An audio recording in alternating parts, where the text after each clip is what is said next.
Eu não lembro, professor, mas eu sei, sim. Tanto as horas das optativas quanto as 300 flexíveis, né? 300 horas. E aí, às vezes, fica ali faltando alguma coisa pendente.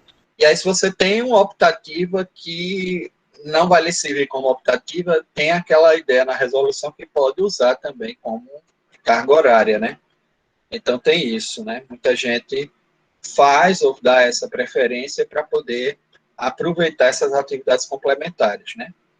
Então, essa é uma outra questão, né, que surge desse desespero que a gente tem, às vezes, no final do período, e tem um limite, né? Até aumentou, que antigamente era baixo, o limite era de 72 horas de aproveitamento em cada faixa de atividade, parece que aumentamos para 100, né? Porque senão alguém fazia só uma atividade e não passava por outras, né? Então, a ideia é que todo mundo possa participar de forma ampla dessas atividades complementares. Bom, mas hoje o tema é o direito penal do inimigo.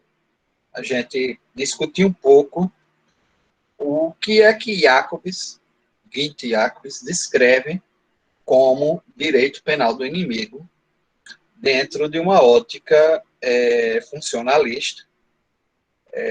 Primeiro, imaginarmos que essa temática ela tem uma evolução com base no programa político criminal desenvolvido especialmente na Alemanha e com diversas características que envolvem, primeiro, a ideia da identidade nacional. A gente até tratou um pouco disso na última aula, quando eu disse que há uma oposição muito forte entre a Europa Ocidental, fundada na nacionalidade, e aqui é relevante a gente perceber que a ideia de segurança nacional, né, ela fundamenta esse processo de centralização política, e é uma ideia que é perturbada por sua origem, já que definir esse nacional também era muito complexo para aquele Estado em formação originária. Porque quem era o nacional inglês, onde existiam tribos bretões, saxônicas, gaulesas, danesas até, com a invasão viking. Como definir esse nacional, já que já havia, de certa maneira, existido um primeiro núcleo de conflitos entre tribos diversas e até uma certa miscigenação? Ou mesmo quem é o francês? Num país que a gente sabe, a Itália, que é menor do que a França, se fala 1000 dialetos. Né? Então, como você definir esse nacional? Né? Só um mito. Né? Você cria um mito de uma fundação comum, que foi o que ocorreu com os povos germânicos, igualmente. Né? Os povos germânicos, eles introduziram o mito a partir dos deuses que eram venerados, né? As valquírias,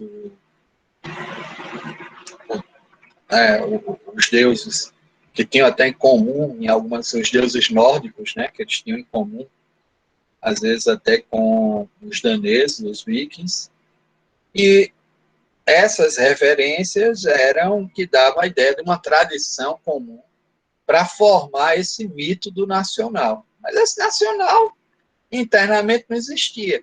Existiam vários agrupamentos em conflito, né?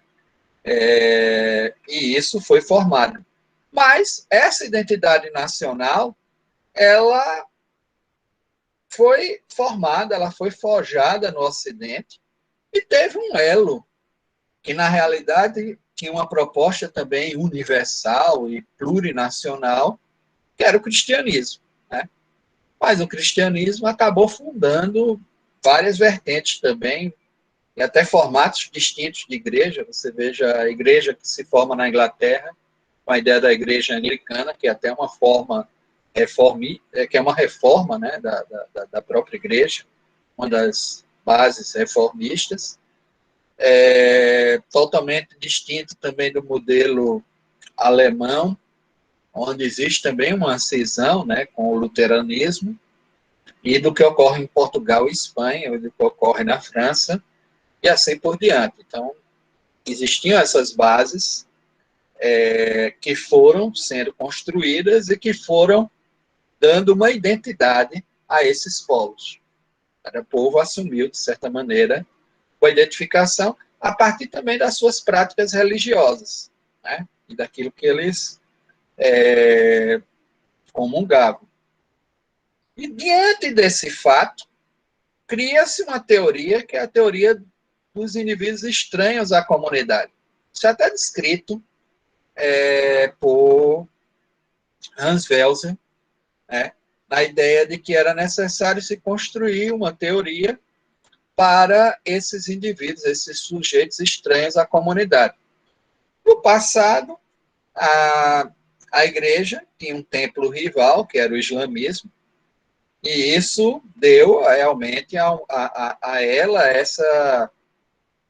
essa condição, né, de definir, inclusive, estratégias de controle social que envolviam a divisão, né, até dos territórios urbanos, onde você definia verdadeiros guetos, que eram os bairros onde habitavam esses sujeitos estranhos à comunidade. Eles estavam ali se relacionando, mas para que eles pudessem, talvez, manter os seus vínculos religiosos, se eles pudessem praticar isso sem causar tantos distúrbios, se definia ambientes ou territórios que eles poderiam habitar.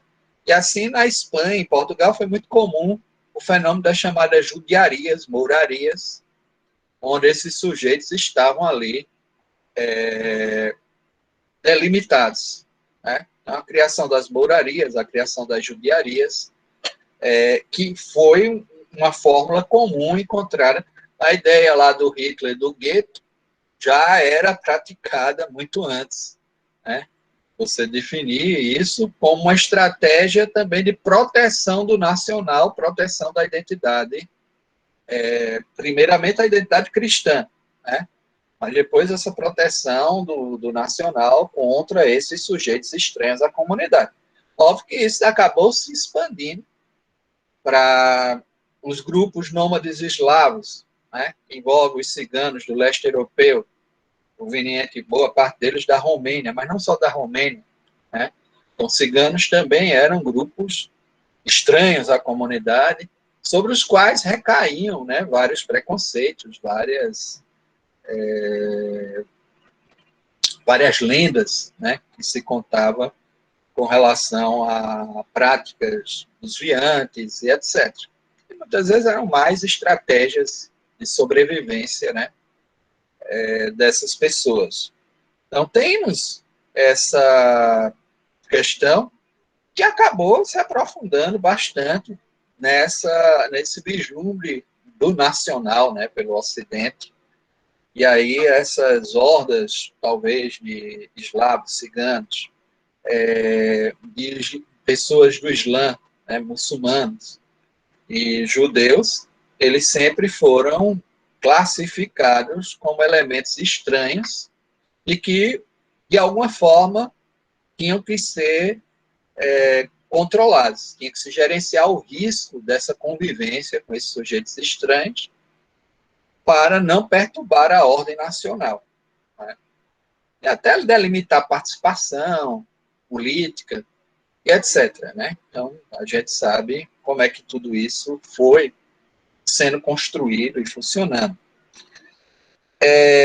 Depois, vejam que o Franz von Liszt, ele lança um programa político-criminal em 1888, que o texto, né, o título do texto é A Ideia de Fim no Direito Penal, e nesse programa ele assegura uma classificação da delinquência E nessa classificação, ele observa que determinados sujeitos, por não terem esta identidade, se predispõem numa relação de inimizade com a ordem jurídica. Já que é uma ordem jurídica da identidade nacional, esses sujeitos eles estão ali predispostos, para a qual ele dizia que, para os quais ele dizia que deveria ser aplicado medidas de contenção, de natureza até preventiva, né, de precaução, sobretudo. E aí o programa político-criminal de Leeds acaba influenciando gerações dos alemães, está dentro da própria construção dessa ideologia nacional, né, alemã, e isso vai fundar lá na frente uma discussão clara a ideia de culpabilidade por condução de vida, defendida por Edmund Mesmer, que foi nada mais, nada menos do que um dos principais artífices do direito penal nacional socialista, o direito penal germânico. Então, essa perspectiva da culpabilidade por condução de vida, exatamente pela questão da origem, levava a um tipo de medida que era muito mais aproximada à medida de segurança, dentro de um fundamento de periculosidade, do que propriamente culpabilidade, né? Dentro de um sentido próprio da culpabilidade. E essas medidas tinham caráter indeterminado, porque estavam dentro da ideia de um gerenciamento de risco social voltadas, né, para esses estranhos à comunidade que deveriam ser contidos. Né? Então, óbvio que isso criou as condições, por exemplo, para as leis de Nuremberg, né? Tratando de ciganos, judeus e etc. Então, são os primeiros elementos aí informadores dessa condução. Posteriormente, Welsel, quando arruma, e há uma disputa, não era uma coisa assim, de que a minha teoria é uma teoria que serve à democracia ou que vai avançar em termos de Estado, mas era uma disputa da teoria que, de fato, servia mais ao nacional-socialismo alemão. Isso tudo está descrito no livro Edmund Besger e o Direito Penal do Seu Tempo, né? Estudo sobre o direito penal nacional-socialista do professor Francisco Munhoz Conde. O Munhoz Conde faz uma... eu estou até com ele aqui. Edmund Besger, o direito penal do seu tempo, estudos sobre o direito penal no nacional-socialismo. Esse livrinho aqui.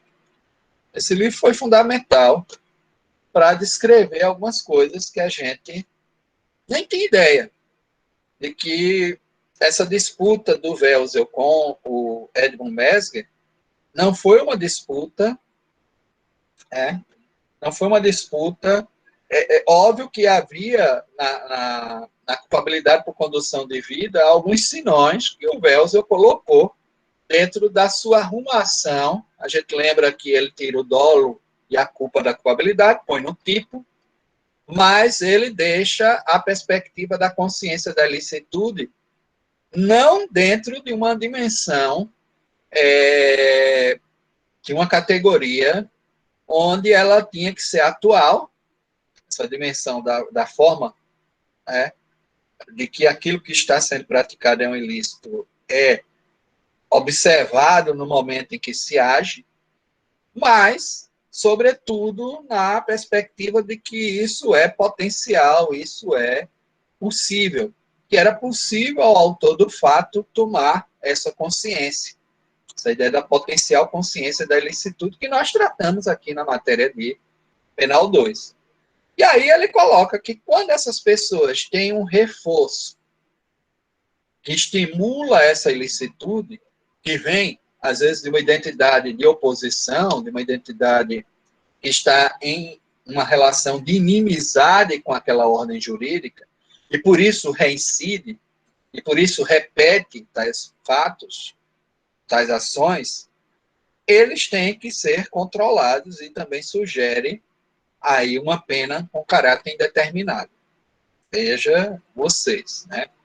Então, o finalismo que é de fato um progresso na maneira como a gente vislumbra a conduta e a presença do dolo como elemento anímico, ele também representa uma fundamentação para teorias autoritárias. Teorias essas que podem ensejar uma penalização com um caráter próximo à ideia de periculosidade, de gestão de perigo, e não propriamente de um direito penal do fato, centrado, né, na conduta, mas é um direito penal do autor, né, propriamente. Então, tudo isso foi sendo observado nessas construções. E chega-se, mais recentemente, a uma colocação que é dada por Jacobs, de que é a ordem jurídica em si mesmo o bem jurídico máximo. Porque é essa própria ordem que é construída com uma participação efetiva de uma maioria que merece respeito exatamente porque ela, em tese, tem uma legitimidade. Foi produto de uma história comum em uma determinada comunidade e, portanto, essa comunidade quer ver efetivada essa ordem. Eles depositaram nela uma esperança, depositaram nela, né, um esforço, né, de produção, e tem na própria ordem jurídica um bem, e querem ver essa ordem efetivada. Quando se está diante de sujeitos que, desde cara, demonstram inimizade a essa ordem jurídica, e, portanto, contrariam todo esse esforço de efetivação, tem que se adotar medidas, segundo ele, que não são apropriadas ou que não devem ser adotadas a um direito penal comum. E aí ele se refere aos sujeitos reincidentes, aos membros de organizações criminosas, aos terroristas de caráter fundamentalista ou religioso, sobretudo, né? Aquela ideia do terrorismo islâmico. A eles se emprega um direito com uma força e um elemento de afirmação diverso do que é empregado ao cidadão comum. Ele separa o direito penal do cidadão do chamado direito penal do inimigo. Essa é a grande questão que está aí posta, né, nessa construção atual. Óbvio que há algumas questões em relação a Jacobs que são interessantes. Por exemplo, a teoria da culpabilidade dele, ele observa essa perspectiva da potencial consciência da licitude, mas ele aprofunda a perspectiva da exigibilidade de conduta conforme a norma. E ele diz que quando não há uma distribuição suficiente, inclusive são palavras dele próprio, no sentido de que como é que se vai respeitar o patrimônio numa sociedade muito desigual, onde não haja acesso à propriedade? Isso seria, em si só, uma injustiça. Então, eu não posso criar, e aí ele faz uma crítica, inclusive, ao mentor dele, que é o Hans Welser. Eu disse, eu não posso criar uma dimensão de eticidade, onde eu não disponho os meios materiais, até de distribuição, para que as pessoas respeitem tal valor, ou tal bem. E aí ele cria aquilo que ele vai chamar de culpabilidade material. É necessário desenvolver uma proposta para além da proposta normativa ou formal dada por Welser, uma proposta material de culpabilidade, onde eu também faço uma análise dessas demais condições, onde essas condições surjam, né, como elementos para avaliar a reprovabilidade de um autor. Isso é interessante porque ele meio que rompe com a dimensão meramente normativa da culpabilidade e desenvolve uma teoria, até certo ponto, democrática da culpabilidade. Né? Se a gente observar isso aí.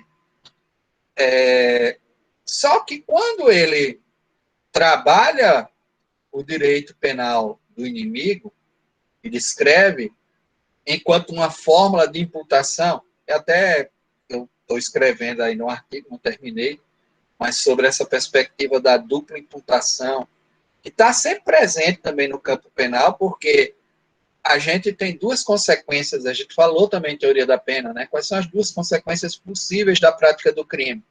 As penas e as medidas de segurança. As penas aplicáveis aos imputáveis, as medidas de segurança aos inimputáveis.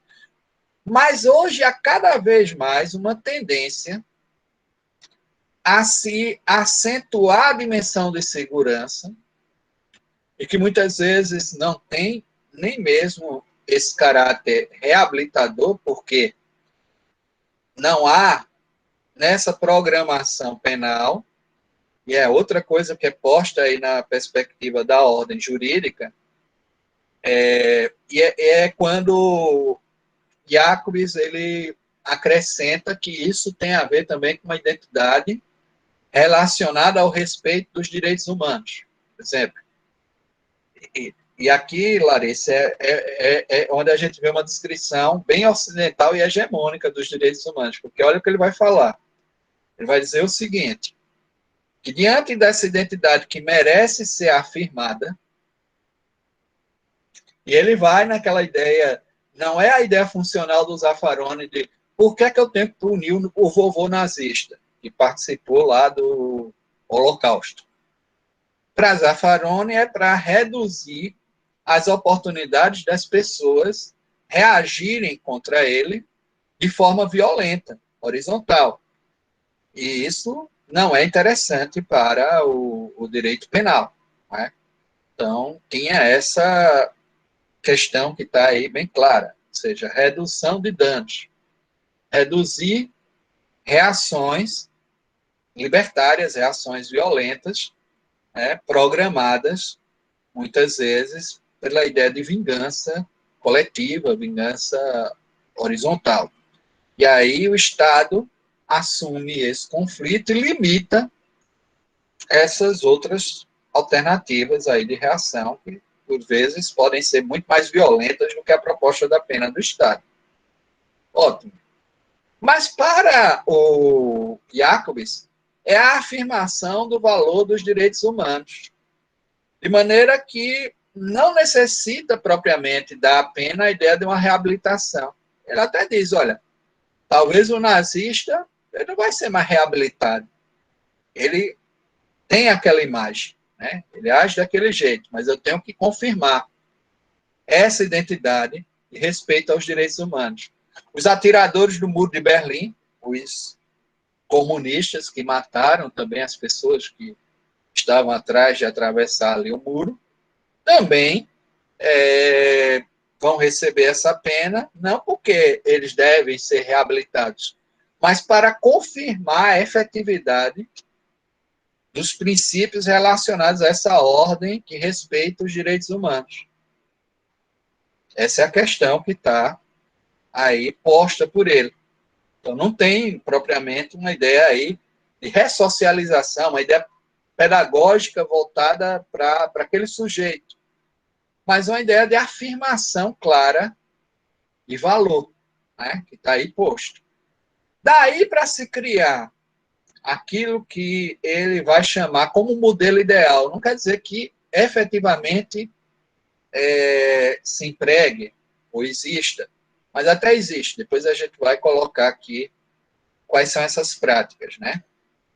O direito penal do inimigo, ele tem essa proposta de afirmação dessa identidade normativa nacional contra esses sujeitos, né, que estão em constante inimizade à ordem.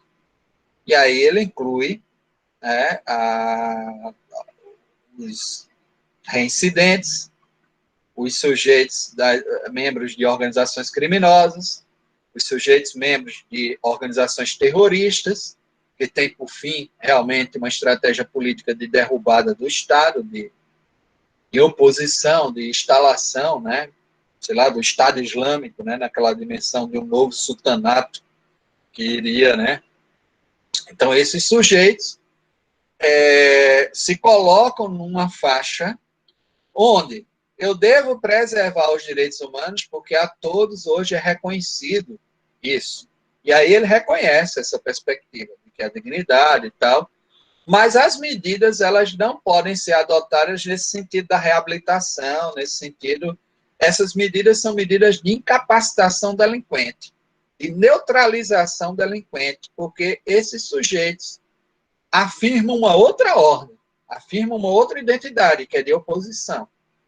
E, portanto, eles merecem a pena por serem pessoas, porque podem conhecer, né, essa ordem, há uma potencial consciência da licitude aí presente, mas também para que essa pena proteja o Estado e seu poder de ordenação. É essa questão que está aí sugerida. Então, não é uma dimensão que eu emprego para o direito penal do cidadão. O direito penal do cidadão é aquele sujeito que eventualmente ali delinquiu, mas que eu dou essa oportunidade da ressocialização, né, da reabilitação criminal.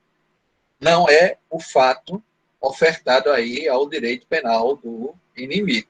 Então, vejam que é uma situação bipartida e que eu estou aproximando essas medidas, essas sanções, das medidas de segurança. Elas têm um caráter indeterminado, elas acompanham, às vezes, o egresso, mesmo que o cara saia, ele fica ainda sobre uma liberdade vigiada, né?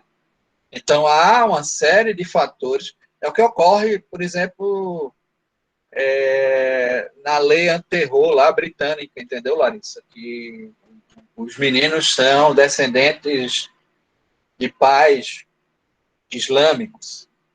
Aí são apanhados, chafurdando lá o computador, como é que se faz uma bomba. Às vezes é até curiosidade juvenil. Mas como lá se pode impor penas até a menores, a partir dos 9 anos, basicamente, mas com 12 já se coloca isso, essas pessoas foram, adolescentes, foram enquadrados imediatamente na lei e presos de maneira incomunicável lá por 12 dias. Imagina o que é que não se passa, né?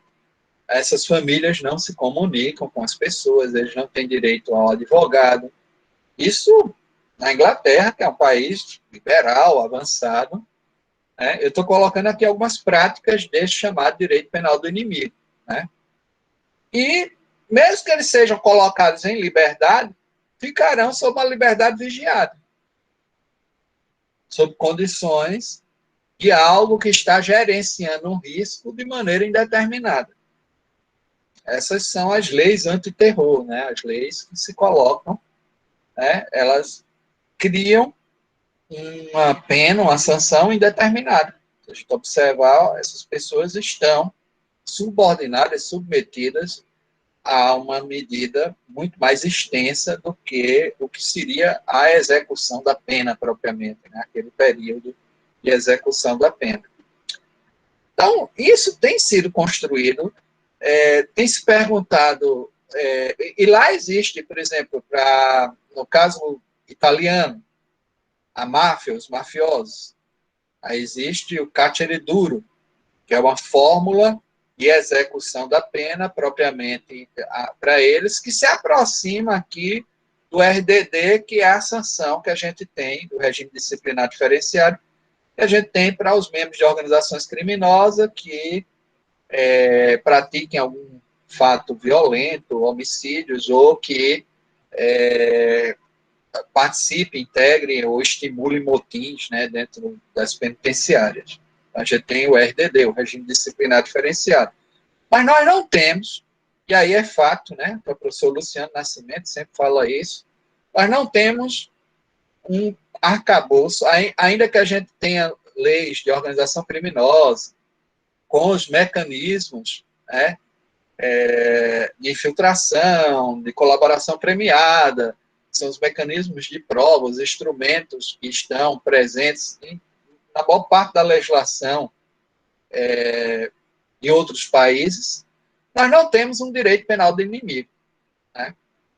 Ele coloca isso. Funcionalmente, nós não temos um direito penal do inimigo construído como existe na realidade europeia, na Alemanha, na Itália e etc.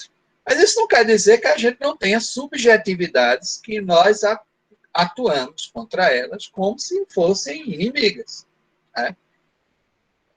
Nessa questão da construção histórica, né? Tem A Cultura do Crime e da Lei, da Elizabeth Cancel, é outro livro fantástico que eu acho que vocês deveriam ler, né, direto, onde mostra como os indivíduos negros se tornaram o grande vetor de instabilidade. Porque, primeiro, eram maioria, mas era uma maioria escrava. Quando foram postos em liberdade, pensaram que existia algum espaço para uma revolução como aquela do Haiti. Quer dizer, o grande medo do Império era que o Haiti se repetisse no Brasil, que era uma revolução de escravos. Botaram para baixo, né, uma ordem colonial.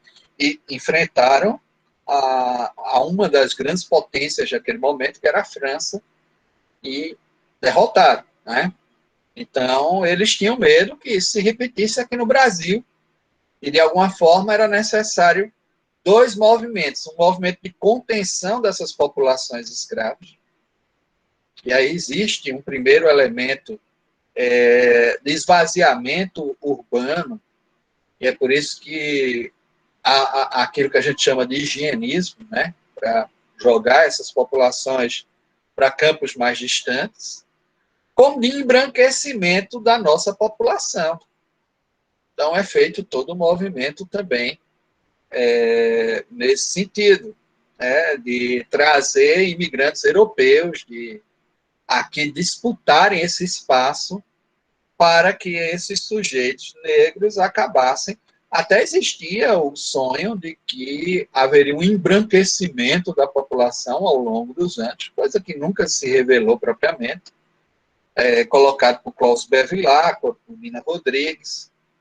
Klaus Bevilacqua escreve um livro de criminologia com as bases da criminologia positiva italiana, até definindo os indivíduos miscigenados como mais propensos a delinquentes, sobretudo a miscigenação negra e índia. Segundo ele, primeiro no interior do Ceará, ele faz um estudo ele cearense, faz um estudo no Cariri cearense, diz que eram esses indivíduos, os cafúcios, né, os jeitos dessa miscigenação mais propensos à criminalidade. Então, isso está lá no texto, né? Tem como você evitar esse tipo de debate, né? Ainda que o Código Civil seja uma construção para a época extremamente avançada, e é isso que é dicotômico nos regimes liberais, né? Eles são bem progressistas em determinados aspectos, na forma que dão as normas, aos conteúdos. Nas práticas sociais e nos costumes, eles mantêm essa segmentação social, né, que era muito forte. Então, as legislações contra a vadiagem, a mendicância, atingiam, sobretudo, pessoas negras. A legislação antidrogas, ela surge inicialmente para perseguir a jurema e a maconha, porque eram empregadas em rituais indígenas e negros. Então, essa era a questão, era um dos objetivos. E isso é fato, né? A gente não tem como escapar desse tipo de análise. Era um elemento de controle na esperança de que essas imigrações de italianos, de alemães, de pessoas provenientes da Europa, que foi fortalecida no Império, embranquecesse a população dentro de alguns anos, né? Então, existia essa esperança do embranquecimento da população brasileira, e não ocorreu, né? Essa é uma situação que a gente precisa colocar aqui. Então, apesar de nós termos essas subjetividades, existe uma construção de subjetividade no Brasil, a gente não criou uma fórmula normativa específica para lidar com ela. A coisa é mais ocultada no nosso país. Já na Europa, isso tem sido muito claro com as leis anti-terror, sobretudo. Porque aí a oposição islâmica, Larissa, é o grande mal. Acho que algumas coisas você deveria também pegar desse choque, né, trazido pelas leis antiterror, né, com relação à questão islâmica, né, no Ocidente. Então tem essa... E isso foi sendo muito construído. E também a questão das organizações criminosas, porque aí são vistas realmente como forças paralelas, né, e essa imagem de um poder paralelo que se constrói, às vezes se infiltra também no Estado, e que pode destruir, né, a legitimação das normas, a própria democracia, né, e a participação. Em parte, eles têm suas razões nisso aí. Agora, não existe essa questão de poder paralelo, porque, na realidade, há uma demanda que é oposta ao Estado, e não me parece, por exemplo, que nenhuma máfia, ou mesmo organizações aqui no Brasil, queiram substituir os serviços públicos ou as atividades estatais propriamente, né, Larissa? Isso aí eu não tenho observado. Então, é outro mito, essa ideia de poder paralelo. E não é tão paralelo, porque também, já que eles constatam essa infiltração no poder do Estado, né, isso não é paralelo. Tem alguém Professor, falando? e é interessante perceber que, dentro da perspectiva islâmica, não é exatamente a mesma coisa, mas há uma certa aproximação entre essa ideia de direito do inimigo e o tratamento diferente que é dado aos considerados infiéis, nos Sim. países em que a Sharia está em vigor. Porque eles realmente não são vistos com equidade, eles têm praticamente um direito paralelo que serve a eles. Tem uma coisa que está aí posta e que é lembrada por Zaffaroni, naquele outro texto também dele, que é muito bom, O Inimigo do Direito Penal, estava com ele por aqui também, que tem uma coisa interessante.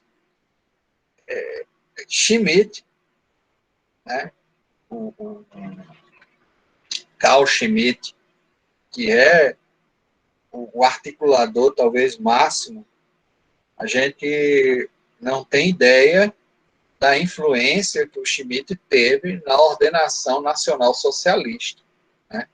A maneira como ela se construiu. Tanto na sua teologia política, quanto no Guardião da Constituição, existe uma contribuição dele muito grande. O Carl Schmitt, ele dizia que seria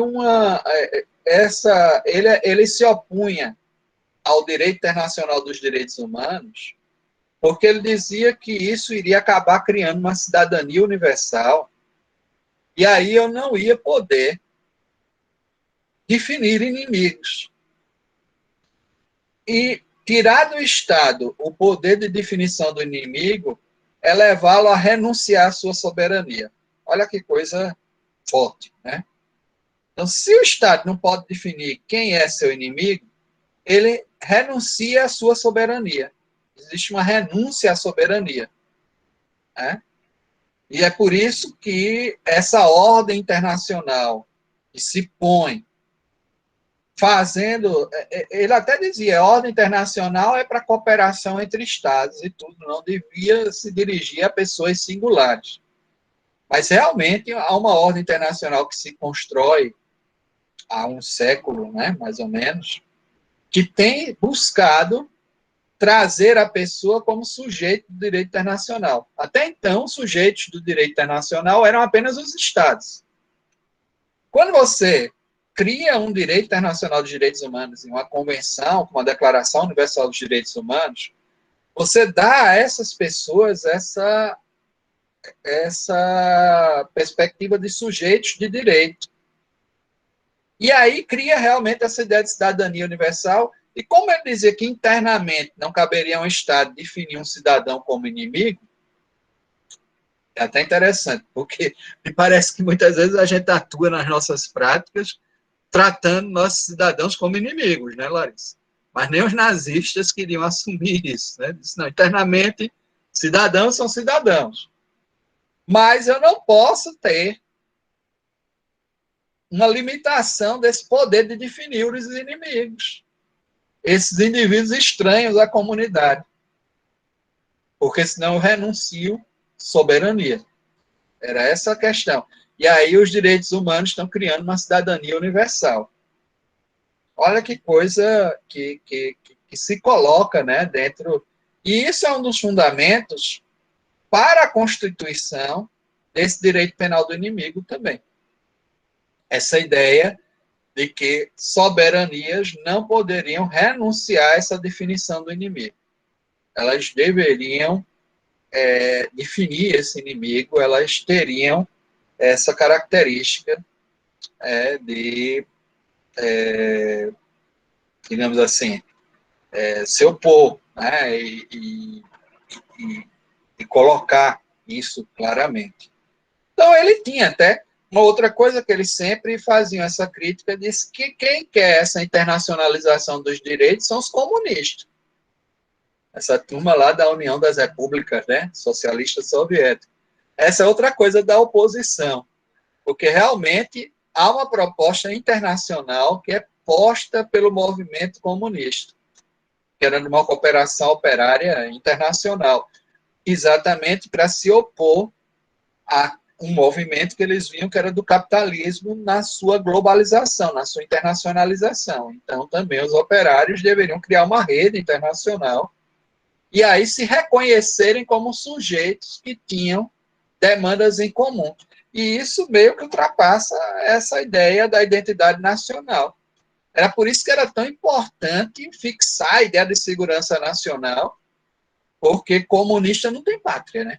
Então é um sujeito que está dentro dessa ótica internacional, né? Se vê como sujeito do mundo, né? Você vê que os movimentos comunistas, você tem lá o Che Guevara, né, Larissa, que luta em Cuba, depois luta em Angola e depois morre na Bolívia. É isso que eu estou aqui colocando para vocês compreenderem um pouco o porquê dessas oposições.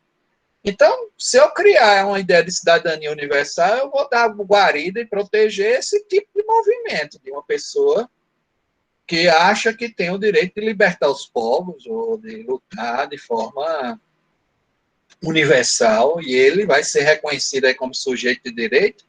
Não, eu tenho que me opor ao inimigo e aí eu tenho que ter o direito de declarar essa inimizade, essa ideia da soberania estatal, né, que era o que o Schmitt colocava, né, claramente. Essa é uma questão que a gente deve observar nessa construção, né? É uma construção interessante porque ela leva essa... Na aula da sexta, Larissa, eu falei um pouco disso, de que existe um movimento geopolítico da Europa Ocidental com relação ao leste europeu, porque o leste europeu não é que conseguiu consolidar essa identidade nacional. São vários microestados, muitas vezes, que criam algumas ligas para poder tentar se fortalecer, ou às vezes se rompem essas ligas são criadas também de forma fictícia, como foi a Iugoslávia. A Iugoslávia foi uma ficção também dos socialistas, né, que criou... ali tem a Sérvia, tem a Bósnia e Herzegovina, tem a Croácia, tem Montenegro, que são povos totalmente distintos, uns de maioria ou de ascendência muçulmana, outros de maioria eslava, outros... e aí criou-se uma república iugoslava que era falsa, era uma coisa que essas identidades estavam sempre em choque, em conflito ali dentro. Enquanto o Tito foi vivo, que era um ditador de lá, ele conseguiu dar um certo compensar e levar essas forças a conviverem. Mas isso mostra essa fragmentação do leste europeu. O leste não tinha uma identidade. É essa a questão. Por outro lado, o leste europeu é essencial para a chamada Heartland, que na geopolítica britânica envolve a ideia do domínio do mundo. Essa ideia de que quem consegue dominar a Heartland, que é o leste europeu, domina o mundo porque ele tem predomínio sobre a Ásia, a África e a Europa. Era essa a questão. É por isso que todos os grandes impérios, mesmo ocidentais, tentaram fazer esse grande movimento para o leste. Napoleão, depois o Reich de Hitler, né? Porque é ali um canal de passagem das riquezas e do comércio. Principalmente uma cidadezinha que foi o palco da maior parte dos conflitos em 1000 anos para cá, que é Istambul, né? É Constantinopla, porque ela é importantíssima para esse comércio, para esse tráfego. De certa maneira, os turcos conseguiram dar uma certa estabilidade lá, porque eles sabem negociar com o Ocidente. Eles têm canais, eles conseguiram construir um modelo que permite essa negociação. Mas se fosse um Islã mais fundamentalista, né, a gente teria problemas, né, nessa a Turquia, ela é bem ocidentalizada, né, Larissa? Ela já tem uns canais que são bem diferentes de outros estados islâmicos. Então, essa é a questão que está aí próxima, colocada. Porque é uma zona de contato entre dois continentes, né? A Ásia e a Europa, mas também de comércio intenso com a África, com o norte da África, né? Com o Egito, com aqueles países ali do norte da África. Daí a importância desse domínio da Heartland, porque ela é... E havia uma desculpa para isso também. Esses povos não têm muita identidade nacional, não. Como eu disse, essa fragmentação que tem lá na Iugoslávia, na ex-Iugoslávia, que não existe mais, né?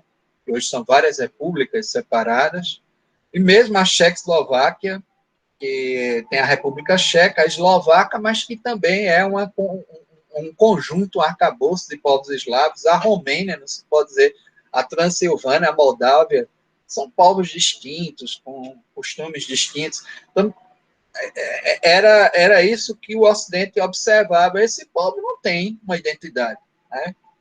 Talvez ali quem tenha seja a Ucrânia, sabe, Larissa? Esses grupos ali todinhos, e mesmo assim é bem fragmentado, né? Daí o porquê a Ucrânia aderiu, boa parte dos ucranianos aderiram fácil ao nazismo, né?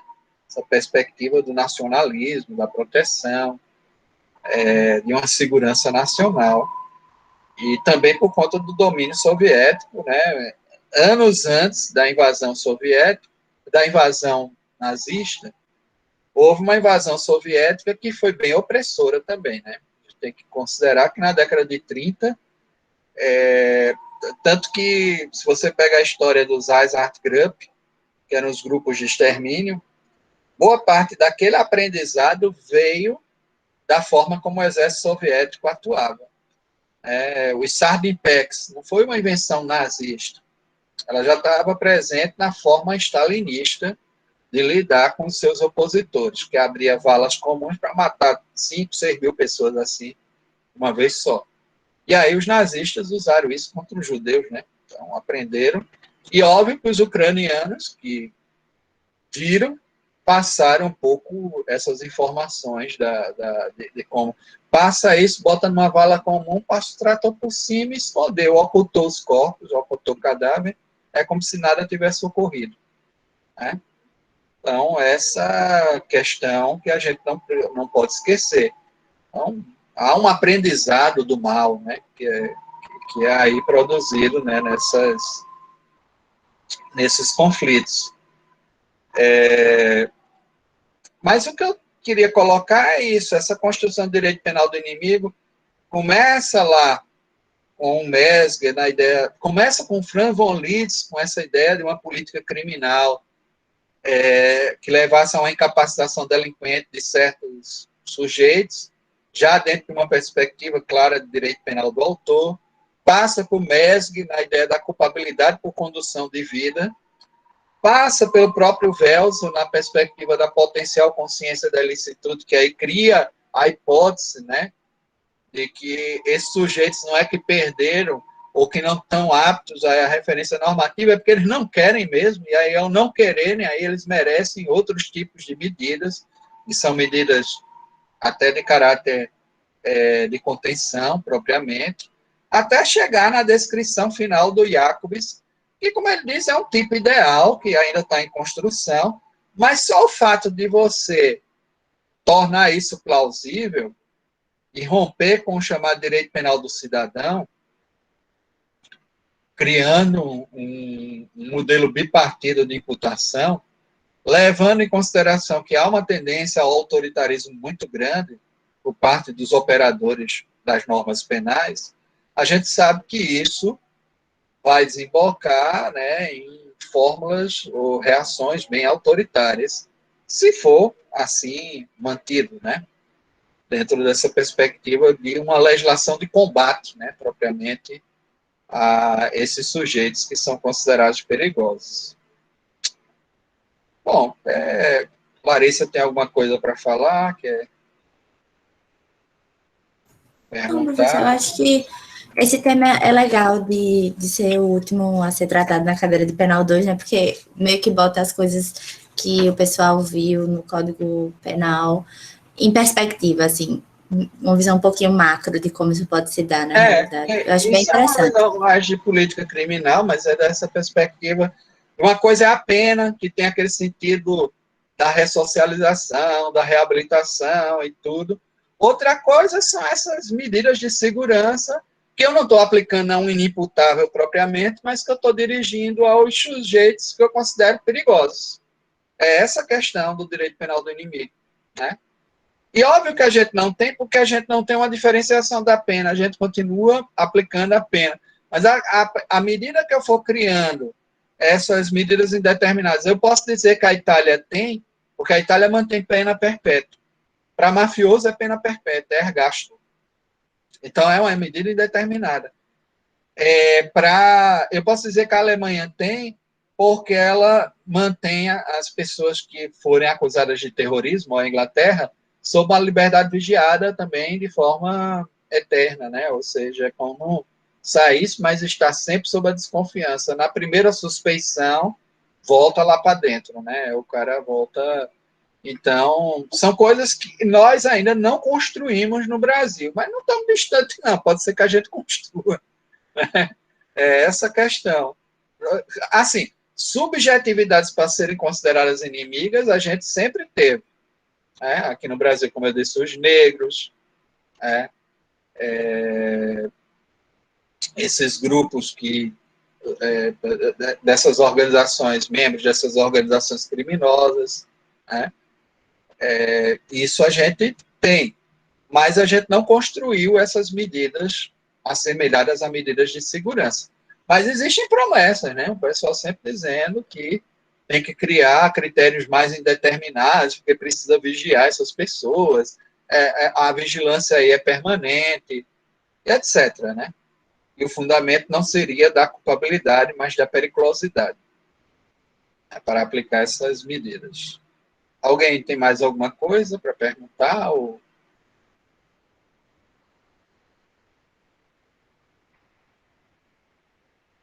Que era interessante também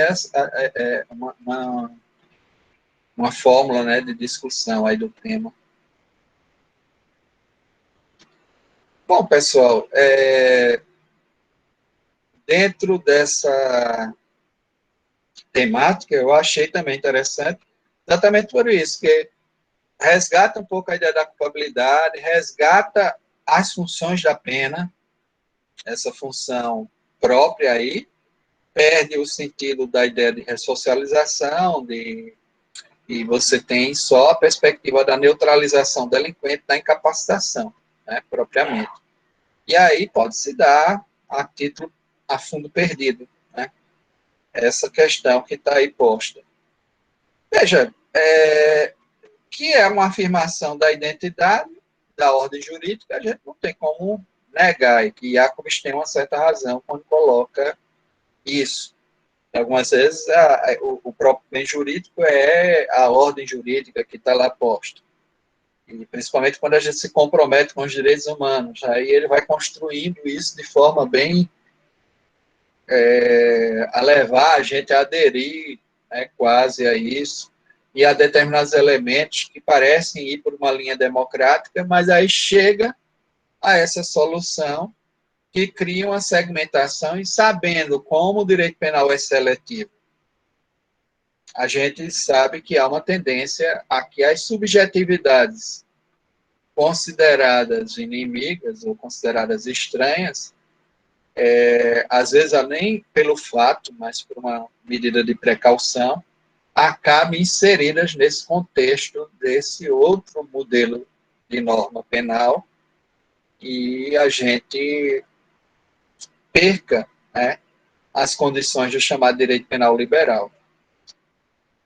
Bom, ainda estou construindo o artigo, quando ele estiver pronto, eu acho que eu passo para vocês, quando estiver publicado, para ter uma clareza maior, né, dessa dimensão do texto. Tá bom? E era isso, Clarissa, que se a gente tivesse como apresentar com relação à questão islâmica, acho que se encaixa bem naquele 46, na ideia da geopolítica, né? Se tiver como pensar alguma coisa, ela está muito em cima, né? A gente tem até o dia 21 para mandar aquilo. Entendeu? Aí está dentro dessa... Aí mandaria um resumozinho. Acho que com os conteúdos da aula hoje já dá para pensar um pouco, né? Eu acho que sim, professor, é bem legal. A única coisa é o tempo mesmo, né? Mas a gente pode tentar. Mas é só um resumo, né? Não precisa mandar o texto agora. E se quiser, depois nem manda o texto, porque eu acho que o texto, para publicar em anais, hoje a gente perde o texto, né? Se ficar, a não ser que não fique um texto muito legal, fez a pressa, aí vai e joga o texto lá. Mas se ficar um texto muito bom, é melhor jogar para uma revista uma revista boa. Entendeu? Certo. Agora, o resumo dá para fazer rapidinho. É um resumo, 500 palavras, sai rápido, né? Você joga ali, faz... Que é o que ele está pedindo Vamos tentar, agora. professor. Dá uma olhadinha lá no edital, porque eu acho que é isso. Ele está pedindo resumo, ele não está pedindo resumo expandido. Ele está pedindo resumo mesmo. Aí Normal publicar mesmo, né? resumo, ok. Tá certo? Certo. Hoje tem algumas revistas que estão até aceitando publicação com alunos da graduação, revistas A. São poucas. Uma delas é a Revista Brasileira de Direito. E às vezes você tem uma coisa muito boa. Por exemplo, eu tinha um artigo muito bom sobre a Defensoria Pública nas questões relacionadas ao feminicídio. Como atuar no júri nesses casos. Que acabou o relatório influenciando um pouco aquelas decisões, porque foi depois repassado, a gente apresentou em alguns congressos de defensoria. Quando foi mais recentemente, eu não sei de quem foi a decisão, não foi do Toffoli, não, que limitou essa possibilidade de argumentação no júri, que você não pode usar mais a tese da legítima defesa da honra, né? Porque é uma tese incabida e machista, né, propriamente. Então, não pode mais haver absolvição, né, por essa tese. Aí você pode até construir outros elementos, mas você tem que evitar, porque existe uma contradição na atuação da defensoria aí. A defensoria pública, se por um lado é o órgão que serve à proteção da mulher, que acolhe a mulher vítima da violência no primeiro instante, em alguns momentos é ela que vai defender o autor do crime de feminicídio, né? O autor do fato. Porque é pobre, é vulnerável, não vai ter. E aí, como realizar uma defesa técnica sem ofender os princípios ou os valores de proteção às vítimas? E é uma dificuldade aí a se formar. Então, era um artigo muito bom que a gente mandou para uma revista, a revista disse que ia publicar. Olha que coisa, Larissa, ela não tinha feito, que não era feita essa avaliação. Disse, não, está tudo ok e tal. Aí, quando soube que Natália era da graduação, que era o PIBIC, não pode não, aqui só pode publicar doutor. Aí eu fiquei com muita raiva. Que história é essa? Né? O autor não pode, de forma alguma, mas agora a gente lê os editais e manda para revistas que aceitam, né? Aí Sim. Tem já uma série de revistas no Brasil que passaram a aceitar. Eu acho isso uma besteira muito grande, porque os journals geralmente são das graduações e o primeiro elemento científico vem da graduação. E aí, esses journals, muitas vezes, têm um fator de impacto maior do que as nossas revistas A1 aqui no Brasil. É uma coisa... aceita aluno de graduação, por exemplo, é fácil publicar no Journal de Harvard. Ele tem um fator de impacto muito superior ao melhor A1 que a gente tem na área penal, que é a Revista Brasileira de Ciências Criminais, que é muito boa, é reconhecida internacionalmente, mas o fator de impacto de alguns journals, que são revistas acadêmicas de graduação, está lá para frente. Certo? Dependendo da universidade, né, que você publique, e que aceita artigos de brasileiros. Eu já vi gente publicando aí em revistas internacionais, né? Só tem que traduzir para o inglês. Mas hoje não é coisa do outro mundo, não, sabe? Tem como ser feito. Gente, então um abração. Até quinta-feira, né? Quinta a gente faz uma revisão. Professor, oi, é porque a minha internet travou aqui, eu não consegui abrir o áudio antes. A prova, o senhor tinha comentado na aula passada que ia enviar hoje. O senhor tem data? Não, amanhã. Amanhã chega essa prova. A gente coloca e eu coloco para vocês, tá bom? Tá bom, professor, obrigada. Hoje não deu, realmente. Não corre o dia todo. A gente teve que resolver umas coisas também. Exatamente isso, a gente estava quase numa reunião aqui no Zap para definir horário, tudo das disciplinas, oferta, ver como é que vai ficar, que não pode mais unificar, que não pode mais...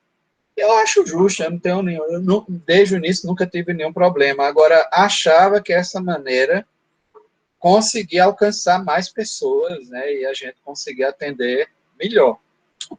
Mas, e que não pode mais também ser assíncrono, que a gente vai ter que fazer chamada. Então, tudo isso vai mudar no próximo período, né? Tá. Mas é um retorno lento à normalidade, né? Tá certo, professor. Então, obrigada. Nada, para vocês. Tá bom. Então, gente, um abração. Obrigada, professor. Boa noite. Quando for quinta-feira, revisão. Tá bom?